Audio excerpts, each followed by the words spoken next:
Hello, come on in. My name is Sterling Marks. I'm the director of the Children's Justice Center. Thanks for coming on a virtual tour of the center today. Sorry you couldn't make it to the open house, so we'll give you a virtual tour of the open house. So typically what happens in these cases is that when there's an allegation of child abuse made, that's made to Division of Child and Family Services or law enforcement in our county. Those partners then reach out to me asking about having that child interviewed at the center where they can come and have a comfortable place to be able to talk about things. And so we invite them to come. The family comes to the center. We have parking in the back. We want them to come in, be comfortable from the start. So they come in. The first thing that happens is the parents are asked to come into the parent meeting room.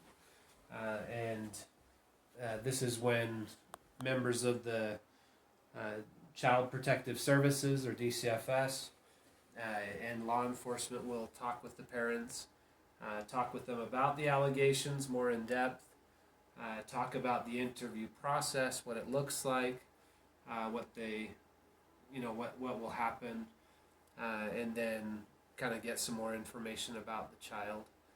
Sometimes this is the first time they're meeting this child, so it gives them a better idea of the child that they're going to be talking with and how to approach them.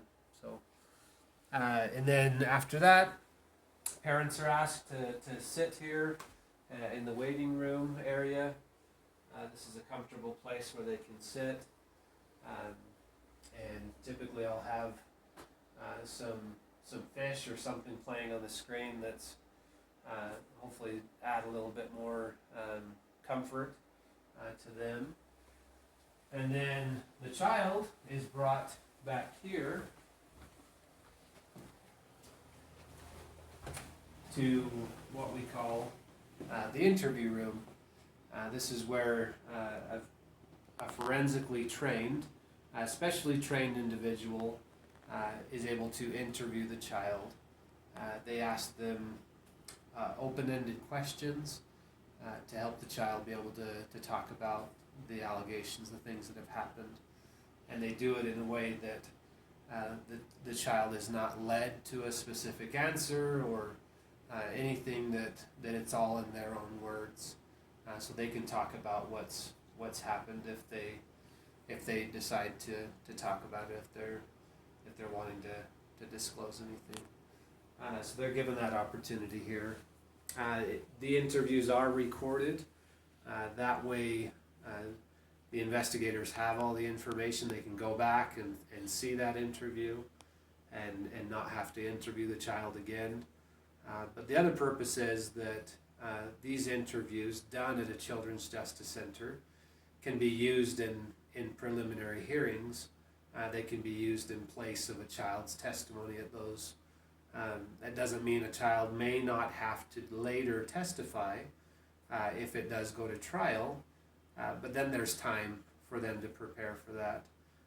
But at that preliminary, that's when this interview is able to be used and really helps, so that child doesn't have to do that right then. So during the interview, there's a small restroom here as well, and a kitchen that have drinks and some snacks for when families come in. Or you want my door open? My door, I just kept my office door closed. It's just full of stuff. This is what we call the observation room. This is where members of the team, such as Division of Child and Family Services, law enforcement, sometimes our prosecutors will be here during an interview so that they can see it in person, be able to see as this child talks about the allegations, if they decide to open up about it. Provides a great opportunity for in-person staffing and talking about these cases in the moment rather than trying to follow up after, that it's while it's happening that the interviewer takes a break, comes in, is able to meet with the team and find out, what do you think? What kind of questions could I ask? Is there anything that they've talked about that we need to go back to and try and get more information? So it's a great resource to have this observation room where they can be able to see in person what's happening and be able to offer more input. And then this part was the addition to the building. This home ended about right there in the hallway. This was added on. This is the conference room where we meet together as a whole team. We do what's called case review once a month, where individuals from those agencies I've talked about, Child Protective Services, law enforcement, mental health professionals, medical personnel, prosecutors, JJS for juvenile justice. Everyone is here with that sole purpose of being able to look at each individual child's case and see where we're at, see what information is needed, where the investigation part of it is, what resources they have, what they could use, who can help with that.